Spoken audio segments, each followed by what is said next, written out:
Welcome back to another Explainer. I'm absolutely thrilled to take you on a macro to micro journey today. We're starting way up in the rugged highlands of China's southwest frontier, and we're heading straight into a bustling metropolis that's literally world famous for its endless spring. So, think about this for a second. What does it actually feel like to descend from the clouds into a city where winter just doesn't exist? Picture yourself looking out a train window. The landscape is totally shifting before your eyes, and you can feel the weather warming up with literally every passing mile. Well, that is exactly the journey we're digging into today. Section 1. Arrival, Gateway to Yunnan. Okay, let's kick things off right as we arrive in Kunming. The city is the ultimate cultural and geographical crossroads of China's southwest.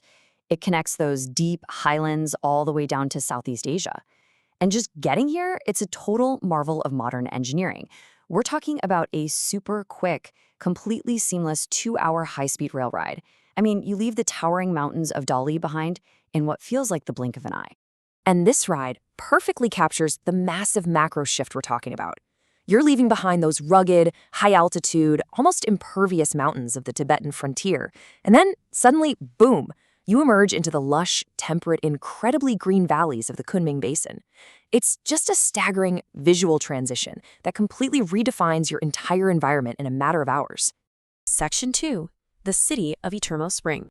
Now, over 6.5 million people call this specific basin home, and a huge part of the draw is its nickname, the Spring City. See, Kunming sits pretty high up, about 1,900 meters in elevation, but it's also located at a relatively low subtropical latitude. This specific geographical combo essentially acts like a giant natural air conditioner. It perfectly dodges the extremes of both hot and cold, giving everyone living there a remarkably mild, comfortable climate pretty much every single day of the year. And this gorgeous weather really shapes the city's vibe, effortlessly blending the old, the new, and the natural. You've got the historic Kunming Old Street, preserving architecture from the Ming and Qing dynasties that's nearly 900 years old. But then, in stark contrast, you have the hyper-modern Wanda Twin Towers, soaring at 300 meters over the central business district. Fun fact, their curved design is actually inspired by the petals of the camellia, the city's official flower. And hey, speaking of flowers, this eternal spring means you get spots like the Yunnan Flower Market.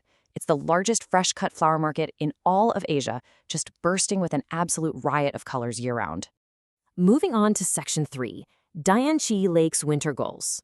So Kunming's magic isn't only found in its streets or skyscrapers. It's heavily defined by this massive body of water sitting right on the edge of the city called Dianchi Lake. Locals often call it the Pearl of the Plateau, and it is huge, spanning a massive 330 square kilometers. It feels almost like this vast inland sea, offering a really serene, healing escape for both locals and visitors, especially if you take a walk along the super popular Haigen Dam just outside the bustling city center. But here is where the lake truly comes alive. Every single winter, tens of thousands of red-billed gulls fly all the way from Siberia just to hang out in the reliably warm waters of Dianchi Lake. I mean, picture this. Golden sunsets reflecting off the water, completely brought to life by the frantic, beautiful energy of these migrating birds soaring all around. It's seriously an unforgettable natural spectacle that completely defines the winter months in Kunming. Section 4. The Surreal Stone Forest. Now, take a quick 90-minute drive outside the city, and you'll run into one of Earth's most mind-bending geological anomalies. Think about this. How on earth can a massive, sprawling forest exist completely without trees? It totally flips our expectations of what a forest should even look like, right? Before revealing the towering limestone spires of Shillin, appropriately known as the Stone Forest. The answer to how it exists? Time. Just a whole lot of it. This massive, 1,100 square kilometer labyrinth of razor-sharp stone is an astonishing 270 million years old. We're talking way back in the early Permian period. Honestly, walking through it feels like you've stepped onto another planet entirely. Let's quickly trace how geological time actually becomes visible here. So 270 million years ago, this entire area was totally submerged under an ancient sea. Then, over millions of years, fierce tectonic uplift and volcanic eruptions violently shoved the land upward. Fast forward to today, and relentless water erosion has dissolved that limestone, completely transforming what used to be a flat ocean floor into this towering, sky-piercing maze of organic stone pillars. But, this isn't just a bunch of dead rock. For the local Sini people, who are a branch of the Yi ethnic group, These formations are deeply steeped in cultural memory and myth. There's this famous legend about Ashima, a kind-hearted Yi girl who turned into stone to guard the land and her true love forever. It is such a beautiful reminder that this landscape is fundamentally tied to the emotional and cultural identity of the people who've lived there for generations. Section 5. Crossing the Bridge Rice Noodles.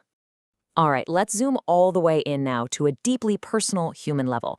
We're going to explore Kunming's identity through something we can all relate to, a single steaming bowl of soup.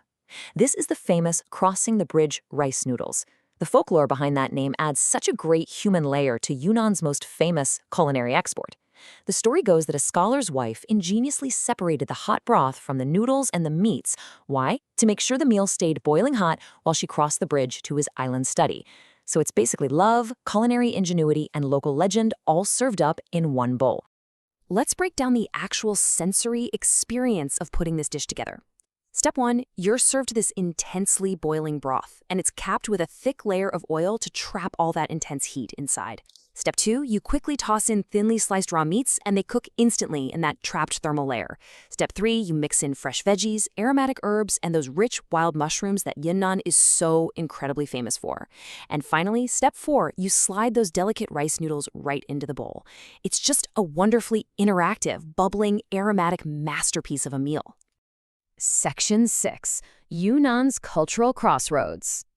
As we pull back and look at the big picture here, it becomes so clear that Kunming is way more than just a layover city on the way to somewhere else. It is a true gateway where ancient geological history, diverse ethnic traditions, and rapid modern life all beautifully converge. I mean, the whole journey, from those rugged highlands down through the surreal stone forests and right into a bustling street-side bowl of noodles, proves exactly that. Which leaves us with one final kind of provocative thought to ponder.